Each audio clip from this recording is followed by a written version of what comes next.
Om Gururbrahma Gururvishnu Gururdevo Maheshwarah Guru Sakshat Param Brahma Tasmai Shri Gurave Namaha. Om.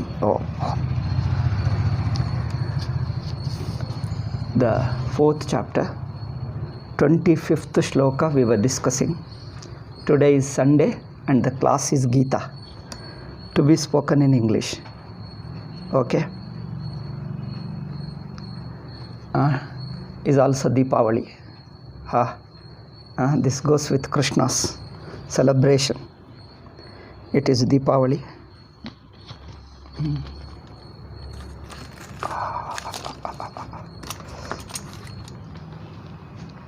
Okay, in Bhagavata we are discussing in the evening.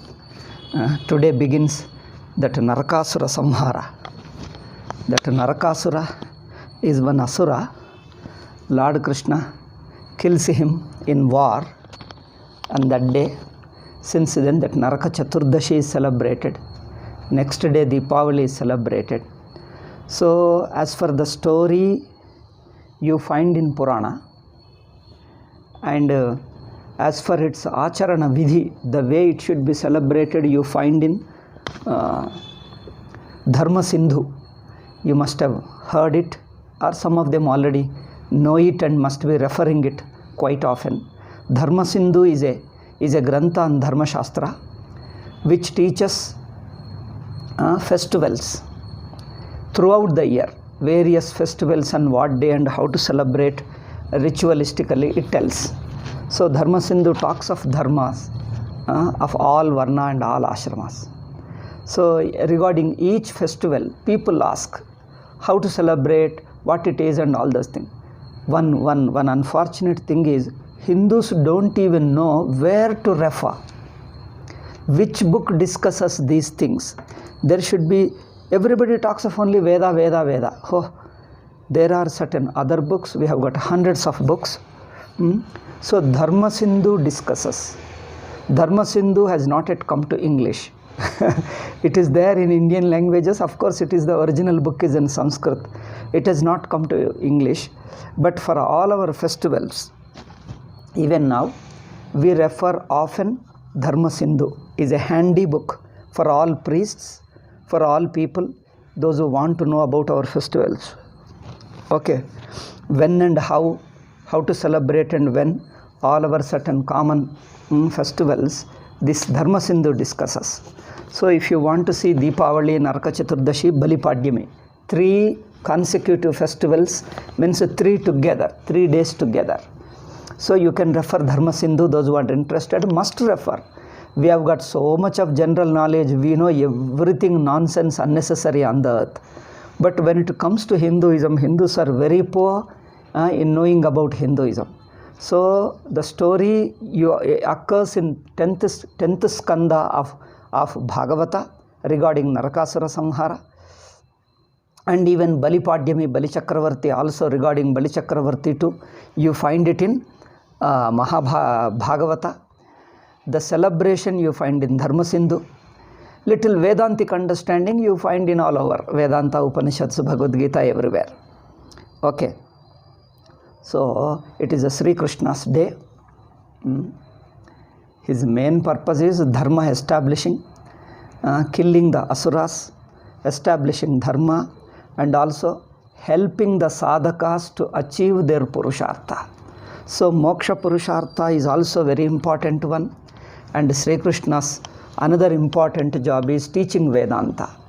Bhagavan Sri Krishna is was a Jagat Guru. First Jagat Guru was sought Sri Krishna, Vedavyasa and Shankaracharya. These are the 3 Jagat Gurus. Bhagavan Sri Krishna, Vedavyasa and Shankaracharya. These are the 3 Jagat Gurus. Generally, we worship on Vyasa Purnima day. These 3 Gurus put together we worship.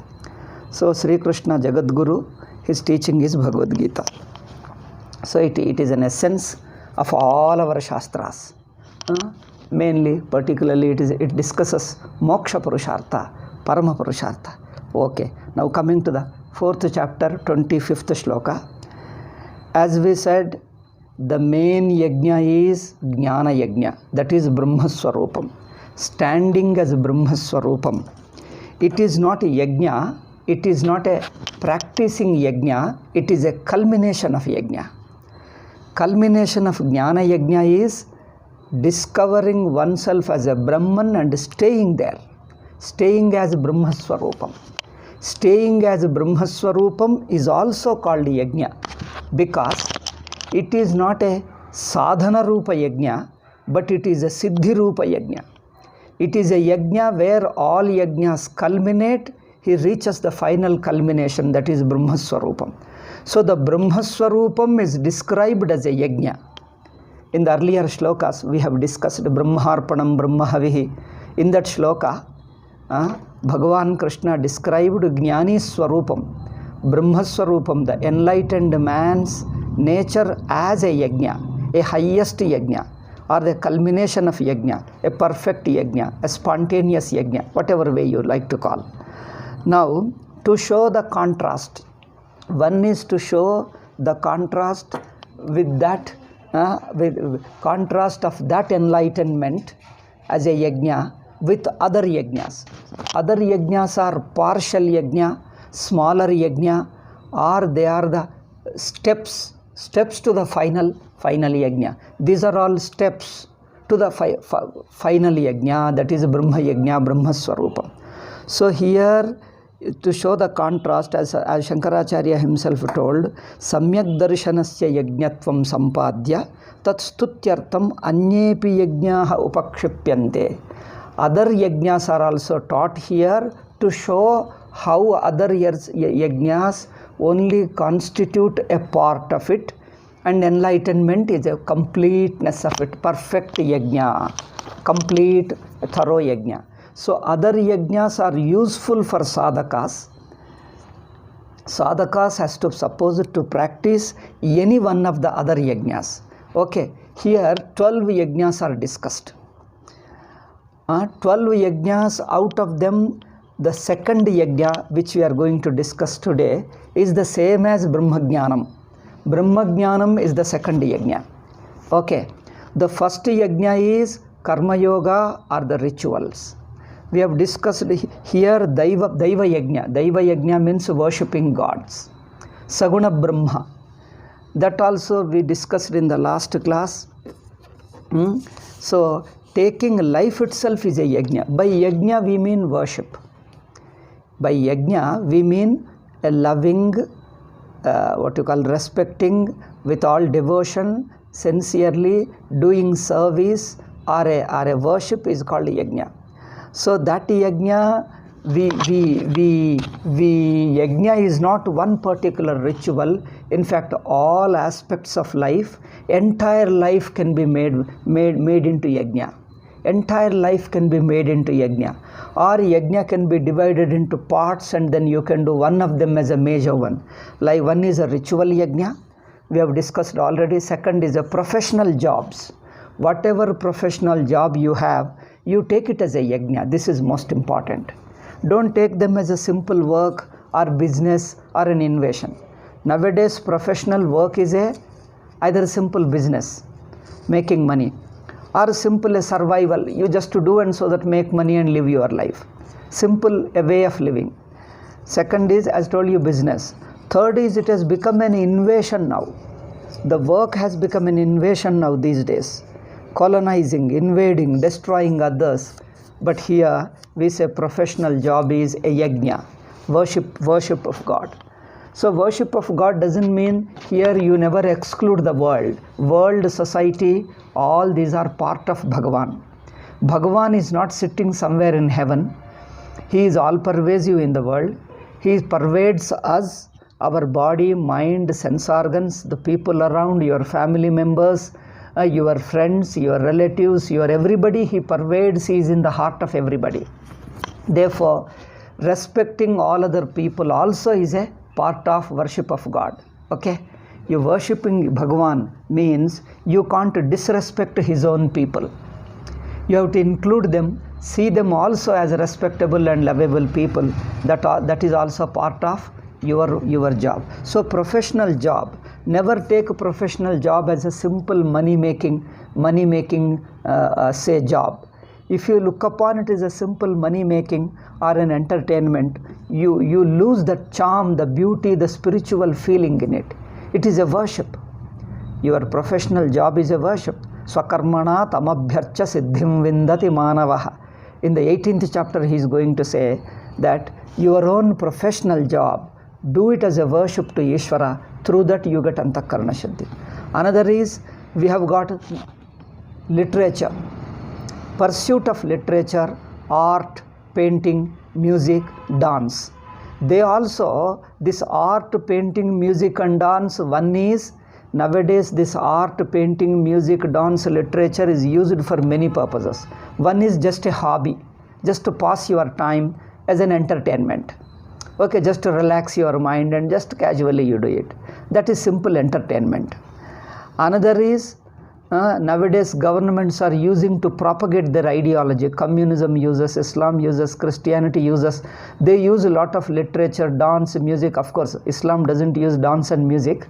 So the other people use. So they are using to propagate their ideas. It is a more a political invasion, or in India, they start using even the politics, the electioneering, the canvassing in the election. Also they use music, dance and all those things.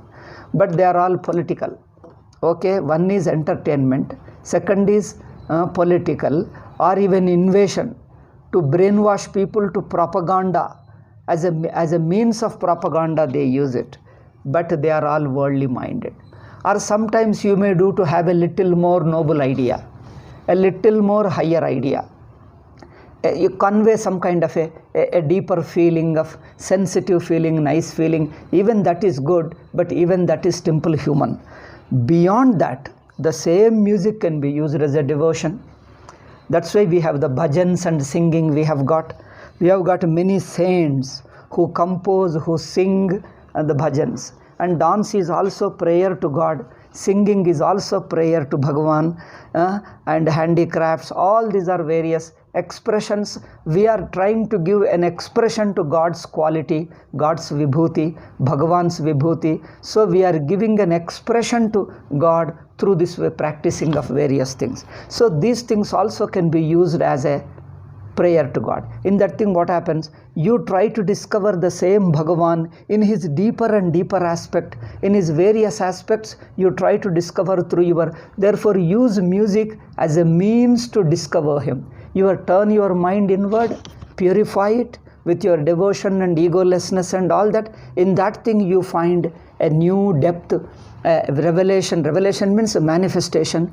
God reveals some quality of divine quality. He manifests through you, either in music or in dance or handicrafts or various things, literature. That's why we have got plenty of literature, Bhagavata and all that. All bhakti literature we have got. You have the saints like Mirabai and all. They sing and also they compose the song. You can see them. Each song is not an ordinary song. It is like a Veda mantra. It just manifests their full devotion when they surrender totally to Bhagavan. Through that mind, a pure state of mind, their devotion, their love expresses through that language. So we can use anything. Therefore we say all arts, we use them some kind of devotion, some kind of prayer to Bhagavan. Therefore in India, art is even live. Ramayana, Mahabharata, they are live. Art, music, dances, they are all live. We use them even now as a worship, as a prayer, as a spiritual sadhana. I think everybody should learn. Nowadays, due to this Western music, what is that, pop music, they make it more an entertainment. But I tell you, it is very harmful. Recently, I heard it. It really disturbs your mind. It spoils your mind. The peace of mind. It only creates a pressure, unwanted pressure in mind. It is highly shaking, but it doesn't purify. It should purify, integrate your personality. In fact, we use music and all to remove lot of mental problems. Life frustration, stress and strain. If you are cheated, if you are hurt, many problems of Freud problems and all those things will go away if there is a very loving expressions of this music, literature, dance and all those things. Therefore all these are prayerful, all these are devotional bhakti sahityam. All this has been there even in Veda. Veda also accepts music as a prayer to God. Everywhere you can see them. Even Veda mantras, Vedic chanting itself is a prayer. Therefore, this helps the people. That's why in India, most of the people who have got all kinds of problem, we adjust them, we advise them to practice one of these and practice the classical one. So it really purifies you, makes you a devotee over a period of time. You become a spiritual man. So nowadays, now they say secularizing. This secularizing is a terrible thing. They are secularizing music, art, dance, professional job, ritual, everything is secularizing. Secularizing means what? Do it more for the material benefit or commercial, or just you want to see that. So it is all superficial. It doesn't bring the depth in it. It doesn't purify your mind, doesn't make you a spiritual sadhaka. Okay. Then Shastriya karma. Then another thing is a service. Service also is a spiritual. Service is not for propagating your ideology, your religion. It is not evangelism. It is just your own personal life. Service itself purifies you, deepens your heart and your relationship. And then person is not important. Your quality of service, the quality of the mind you bring into that service, that is important. Therefore, service to an individual, or service to guru, service to parents, service to your family, service to society, all these things. Therefore, when we say nationalism, in India nationalism is different. It is a service to nation. We look upon nation as a goddess. That's why we call it Bharata Mata. Vande Mataram, we have a song. You know that? Vande Mataram is a song composed by a very great man. So it is a song. We see the same Devi who is a goddess of the whole universe is also goddess of country. Because as I told you yesterday in my last class, the same god or goddess, same Bhagavan or Bhagavati can be seen through a town. With reference to town, she becomes your town goddess. With reference to village, she becomes a village goddess. With reference to your house, she becomes a house goddess. With reference to your nation, she becomes a national goddess. With reference to the whole universe, she becomes a universal goddess. It is not, gods are not different. The same thing looked from a different level. Okay? So therefore, national goddess is not different from the universal goddess. So when we say Bharata Mata, people try to humiliate. You see in India, we have got all kinds of people. Humiliate Bharata. But Bharata Mata is not different from the universal goddess. The same goddess we are looking through. Therefore, in Bharata Mata doesn't mean insulting modern expressions of nationalism. Nationalism is an egoistic. In Europe, I am told in Europe, the nationalism has made them fanatics. They started ill-treating, subjugating others. I tell you, most of these ideals, whether communistic or this kind of capitalistic, all these various ideologies, each ideology means exclusive. I think they can't, these Europeans and Americans, West people cannot think of anything other than exclusive, because that domination of Christianity is terrible, because it is the source of the monotheism. Monotheism means exclusiveness. It means it divides humanity, divides nations, divides people, divides everything. So that is an inspiring principle. Any new idea comes, like communism and etc., all the ideas incorporate that basic divisiveness of that monotheism. Monotheistic divisiveness is underlying in all new ideas. Therefore, seeing that, they say, in India also they started propagating, hey, nationalism is egoistic, don't want it, nationalism is a destructive. They started talking a lot. Even now they say, any nationalist means they are fanatics, dangerous people, they destroy human beings, oh, they create all kinds of things, riots and all. So they have their own nationalisms, and they imagine, they impose all their negative ideas on this thing. So their nature of monotheistic God, they impose, they imagine on Hindu gods. So religion, once they say religion, they imagine all that negative qualities of religion. In Hinduism, they say, oh, religion is dangerous, religion is fanaticism, we don't want religion, we want secularism. Now what about God? Oh, God is dangerous. God means hatred, intolerant. We don't want God. Now anything, nation, oh, nation is dangerous.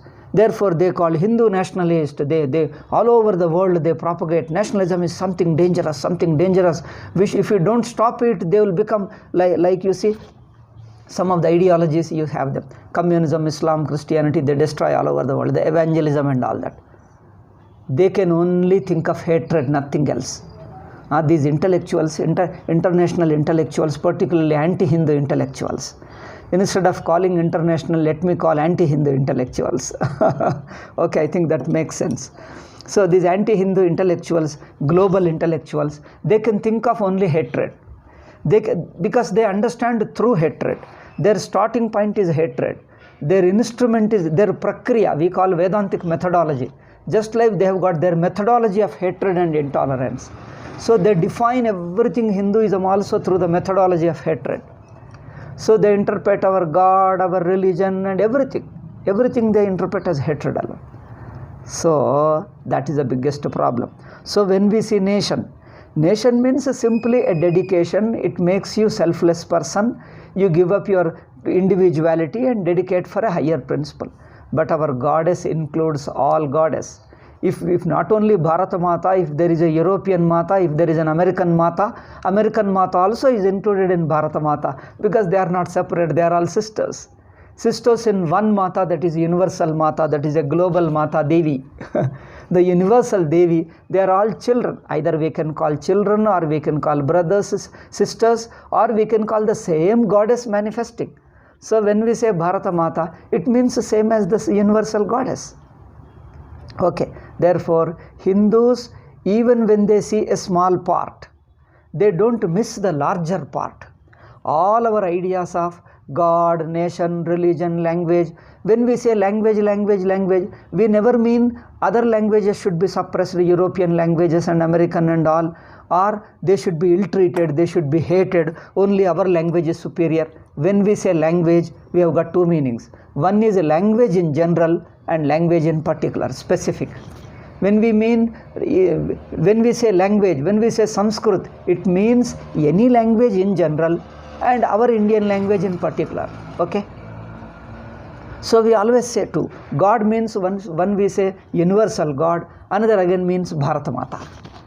Okay, Rama, Krishna, Shiva, and our Indians have got. So we don't see our gods or excludes other gods, or if any other religion existed so far or existing now, even if there is going to be a new religion is going to be born, even that God is included in our Hinduism. So our gods are friendly with other gods. In fact, why friendly? They already include them. Nothing is excluded. Okay, even religion also. When we say Hindu, we just don't have to say Hindu plus others, Hindu versus others. We just don't think of them. When we say Hindu, it represents certain principles, certain ideas, certain practices, certain vision of life and understanding. But if somebody else is there, even that is a religion. Even that is in a way of religion. See, when we say Hinduism, in a general sense of religion, all other things are included. Any religion is included. Therefore, when Hindus identify with their own religion, in India we are taught, we teach our people, feel proud of Hinduism, it's a good religion. We only say, don't reject your religion, don't ill-treat it, don't ignore it, so learn and practice it. That's what it means. It doesn't mean Hinduism, feeling proud of Hinduism means hating others. This is what these Europeans, by European I mean these Abrahamics. These Abrahamics have created. Now they imagine all their fanaticism on us, and they defend their fanaticism as good. But they imagine non-existing fanaticism which exists in their religions. They imagine Hinduism and they say, oh, see, Hinduism is created. There are certain Hindu organizations in India, and they teach us that feel proud of Hinduism, feel proud of Hinduism. They are telling them to feel proud of Hinduism because let them not easily get converted, let them not state Hinduism, let them not start Hinduism. Only this is the purpose. Otherwise they unnecessarily start hating and destroying the country. Simply they ask because the British propaganda, British education system undermined Hindus self-confidence in their own religion. Therefore, just to reinstate their self-confidence and self-respect, they are talking that pride of Hinduism. Now you see how they interpret. Pride of Hinduism means immediately comes to these European Abrahamics. What does it come? It means hatred of others. In fact, it is in Islam, Christianity. Jesus means hating of others. Prophet Muhammad means hating of. Without hating others, their religions don't exist, cannot imagine. They can't imagine. Hatred is more important than love of Jesus. Okay? Hatred is more important than love of your Allah and Prophet Muhammad. So this is how they have imagined their religions. They have explained, they have understood, and that they try to impose on us. Hindu, whenever we teach them Hindu nationalism, immediately they think, it is hating other nation, subjugating. War, they say that Hindus are going to create third world war. Third world war, Hindus are going to create. See the explanation. This is terrible. Therefore, for us, even the national bhakti, service to country, is also devotion. It is also bhakti. It is also karma yoga. It is also yajna. When we worship Bharata Mata, put a photo, Indian map and worship, it means a simple devotion. It doesn't mean any hatred. But if somebody else has their own country, you have got your own country, France, Germany, England, you worship your country. And if you worship your country, it is as good as we worshipping India and you worshipping them. It means the same. Ultimately, country means not land alone. Country means the humanity, the society. Society is our individual jivas. In jiva, there is Paramatma. Where else goes? Paramatma is there in the heart of everybody. So your respect for nation means, ultimately it means respect to same Bhagavan, who is in you and me and everybody, in the whole universe.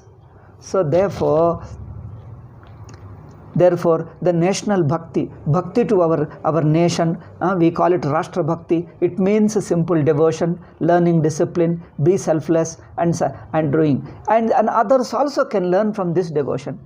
If somebody also, some other country in the world, if they look upon their country as God or Goddess, we are equally happy. In fact, we also love to worship that Goddess, because that Goddess is not different from our Goddess anyway. All gods and goddesses one only, universal one. Therefore, it is there. They keep on imagining, thrusting, imposing lot of hatred. And ultimately, not only they impose, they propagate it to people. Therefore, Hindu should not call Hindu. If you call Hindu, you are dangerous. World is in danger now, they interpret. Then what should Hindus say? Hindus should die out, disappear, and erase themselves. This is what their goal is. Their fanaticism nobody should question. Their imposition we should not question. If we feel proud of ourselves alone, we become wicked. See the language. See their language. Therefore, it is a service. Service to the society. Service to anywhere in the world. Service also is your Ishta Devata Bhakti. That is called yajna. Okay, so yajna means, as I told in the previous class, all this. Any one of these, or all these four. One is a ritual yajna, second is a professional job, third is art, music, etc. All this. Fourth is service. Okay, all these four you can include, or you can take any one as an important, others you can ignore, or take one important, others are just secondary to it. So we have got 2-3 combinations like this.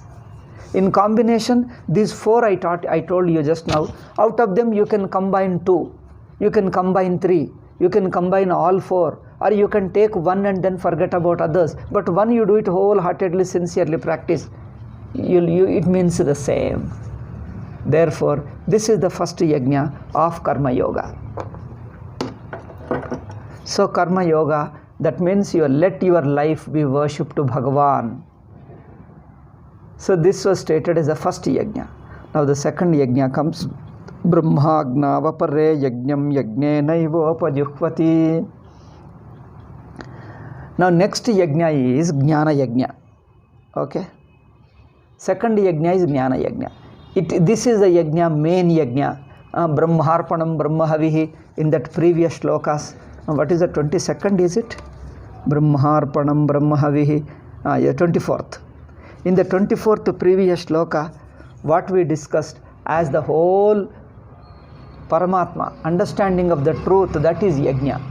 The same yajna is discussed here as a sadhana. Two things are there. Jnana yajna is a sadhana, jnana yajna is a culmination. Enlightened man is a culmination, reaches the culmination of yajna. Then other sadhakas, they do tattva vichara, self-enquiry, and then practicing everything is Brahman, the whole world, me and the society, whole thing is Paramatma. So here you do Shravana, Manana, Nididhyasana. Shravana is listening to Vedanta, Manana reflecting on it, meditation, Nididhyasana, contemplation.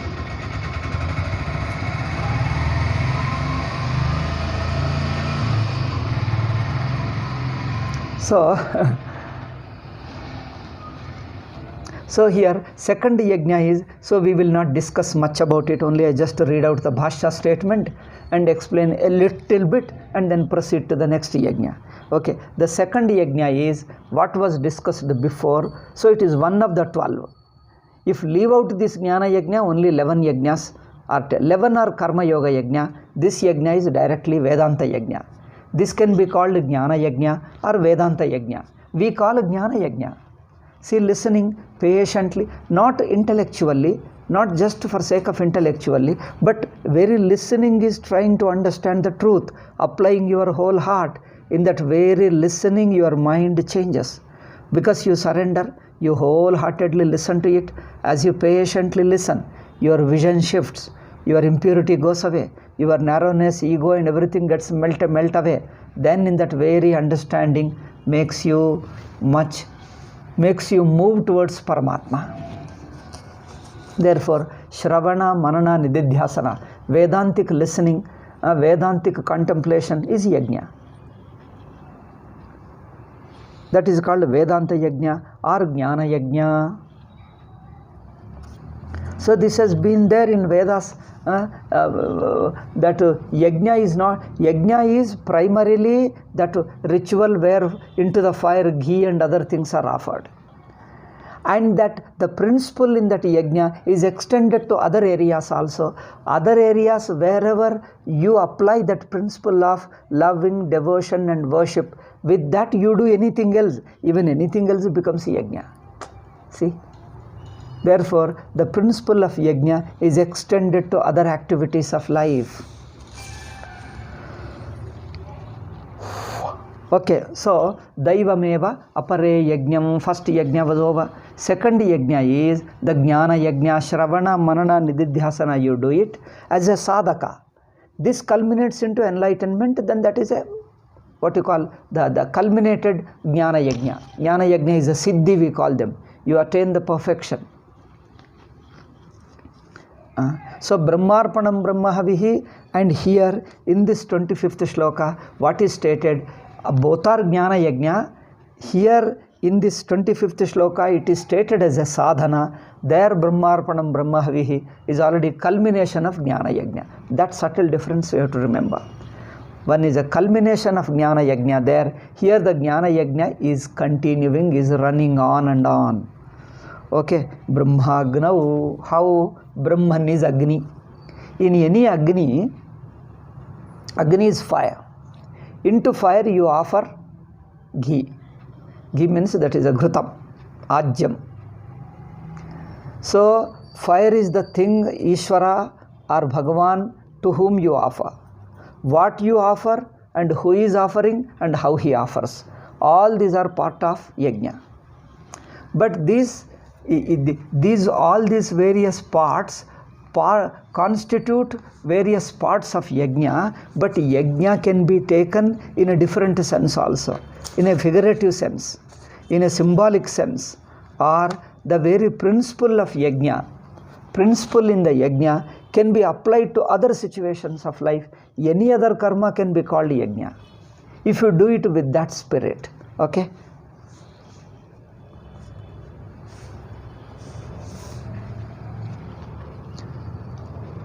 Therefore, it is extending. Now he says for 12 yajnas are found. Jnanam is a yajna.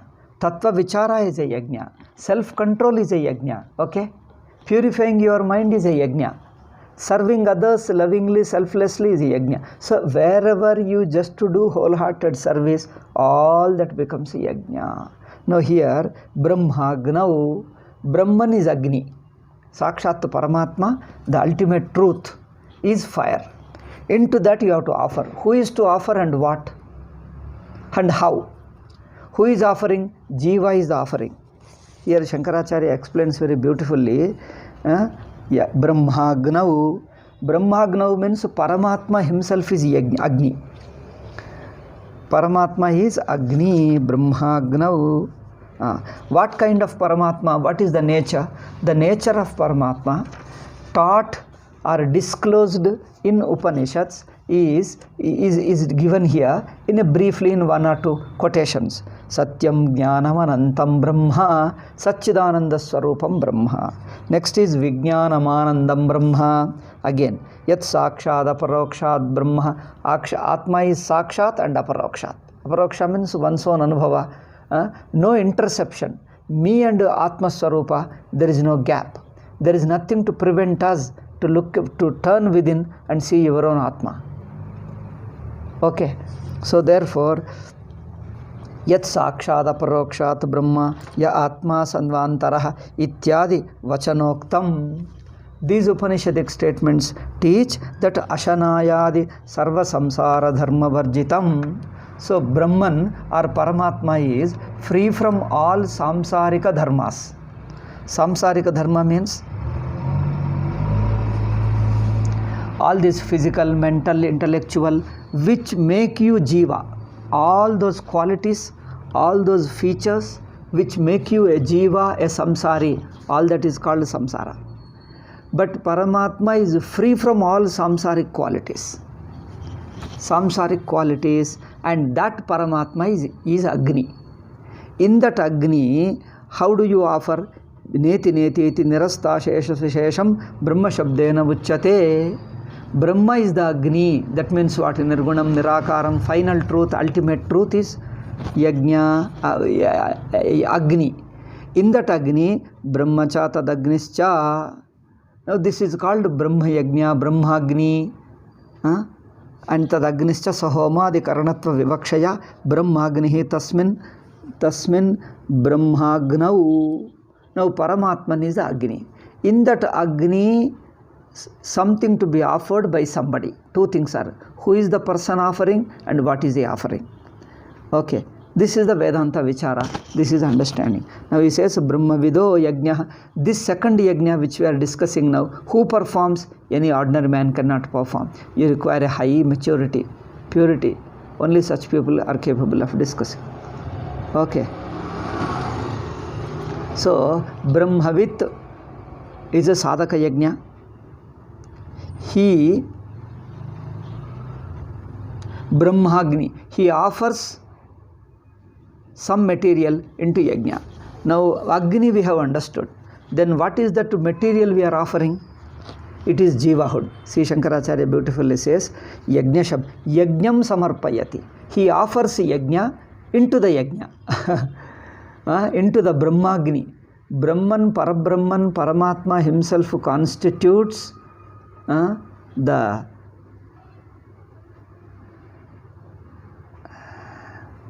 Paramatma. He is the main thing to be worshipped. Okay. And then Yajna has to be, here the Yajna, another word means a thing to be offered into the fire. What is it you are trying to offer? He says, Yajna Shabdavachaha Atma. Yajna is offered into Yajna. People can't understand Yajna. Offer into Yajna, what is that? Here, Yajna means here, Jiva Bhava, Jiva Sajnana and all these things. So, Yajna Shabdavachaha Atma, Atmanastu Yajna Shabdasya Pathat. So, Yajna Shabda is used in the sense of Atma. Because there is a Nirukta Shastra is there, they also explain, and it means true. Yajna Shabdasya Pathat, Tam Atmanam, in another technical word, I think I leave it, that's unnecessary. In which book it is found? It found it in Nirukta, he is stating. Okay. Tam Atmanam Yajnam Paramattah Tatparam. How do you offer? This is a very strange thing, peculiar thing. Very figurative explanation is given here in a good model.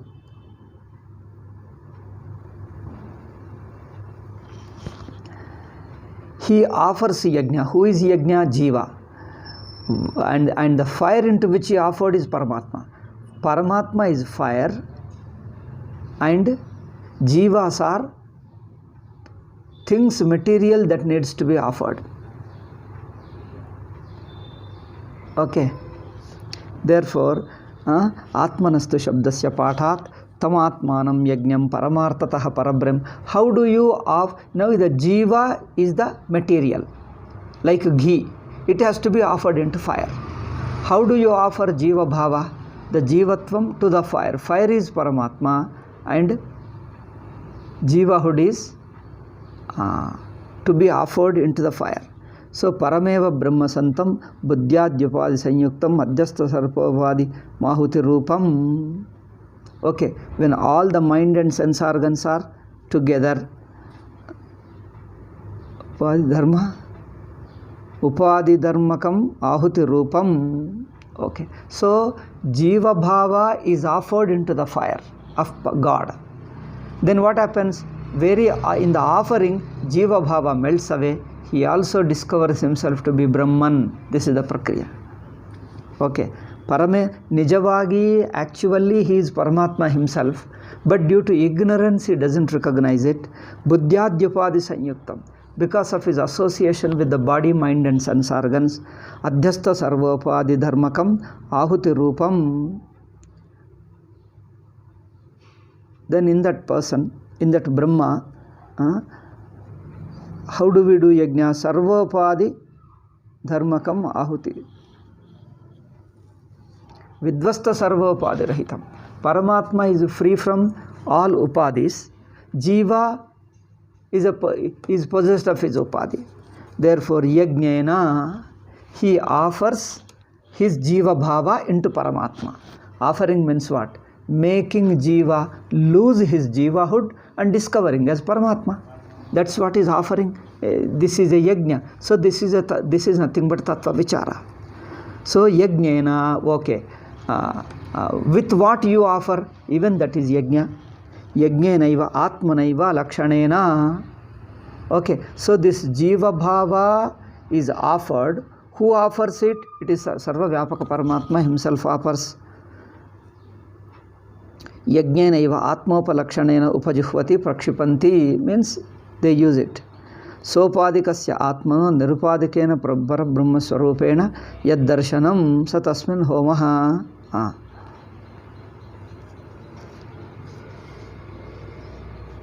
So what is the nature of homa here? Jiva is stuck with jivahood. That is samsara. By removing the jiva's jivahood, you are helping him to discover that he is Brahman. This is a yajna. Okay. Sopadikasya atmanaha nirupadikena brahmaswarupena.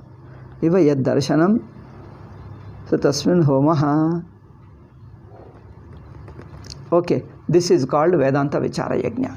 Vedanta Vichara is yajna. How do you do? Through what?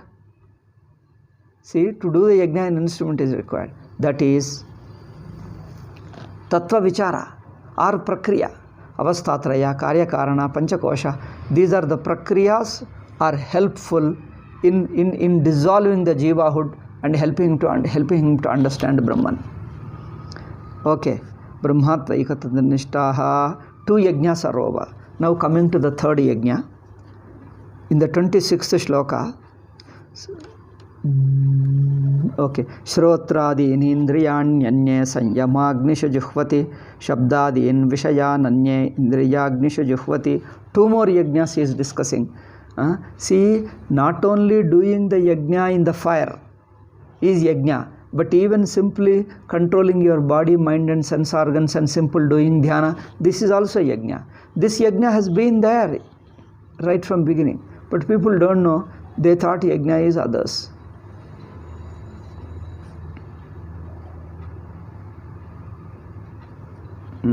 So this Brahma Jnana is a yajna. So the normal ritual yajna, the principle in the ritual yajna is extended to other areas of life. See, Buddha taught sense organ, control of sense organs, purifying your desires, purifying your sense organs and mind of the desires and making that pure. This is what Buddha told as a yajna. But this yajna is there in Bhagavad Gita and even other parts of the Veda, and there same, even simple self-control is like yajna. Self-purification of the mind is yajna. Bhakti is yajna. Like that, he says, Shrotradin Indriyanyanye, Sanyamagneshu Juhvati. He says, he offers sense organs. Sanyamagni. Sanyama means self-control, controlling of the sense organs. So, controlling of the sense organs is cultivating an energy, purifying your mind, and to that offered, things are offered. Therefore, this is, in short, self-control of the sense organs is the third yajna. What is the third yajna? Control of sense organs. Otherwise, we go by impulses and desires and mind runs wild. Brahmatvaikatva darshanishtaha sannyasinaha shrotradin indriyanyanye. So, the sense organs, they offer to the sanyama. Okay, Shabdadin Vishayananye Indriyagnisha Juhvati. Therefore, in Yoga Shastra or even Puranas or even Buddhism, Jainism, etc., wherever the sense control is taught, here he says even that is a yajna. How yajna? He explains here, because Sanyama is the Agni, self-control is the Agni. In that you offer your sense organs. That means sense organs go and merge with it and get purified of all ego and other negative qualities of the mind and the sense organs. So therefore, they taught this as a yajna. So Hindus' way of easy way of doing it, they don't tell lies, they don't do propaganda against others, yet they convince the people and attract. See how they do this thing. So control of the sense organs is considered as yajna here. Shabdadin Vishayananye Indriyagnishu Juhvati. Again, Shabdadin Vishayananye. The external objects of the senses. Now another yajna. Objects of the senses are offered into senses. Then you may wonder, where is yajna in it? Where is yajna in it? Because Shabdadin Vishayananye Indriyagnishu Juhvati. So the objects of sense organs are offered to the sense organ. That is a bhoga, that is an enjoyment. How can it be yajna? He says the very perception. That means eyes are perceiving the color, ears are perceiving the sound, like this sense of touch is perceiving the heat and cold and the other such experiences. So this natural functioning of sense organs are treated like yajna. How? If you look upon it yajna, with that feeling of yajna, with the feeling of devotion, it becomes yajna. See, when you have a control over your sense organs, understand you are practicing a yajna. Then gradually, what happened? All five sense organs, all sense objects, while you are seeing, touching, you feel that you are not enjoying. You means as an ego is not enjoying, but you are offering it to Ishvara. Even though your mind and sense organs are able to know the world, the Vishayas which are known to sense organs are offered to sense organs as a yajna. That means simple perception is a yajna. If you do it with the spirit of yajna, generally people don't do that. Your eyes are seeing, ears are hearing, senses touching, all these are yajnas. So therefore, Shabdadin Vishayanyanye Indriyagnishu Juhvati. These people, this fourth type of yajna is they accept the sense material, objects of sense organs. So they offer it to sense organs, which means sense organs are aware of, that's all, sense organs know them. The very knowing is a yajna. Okay.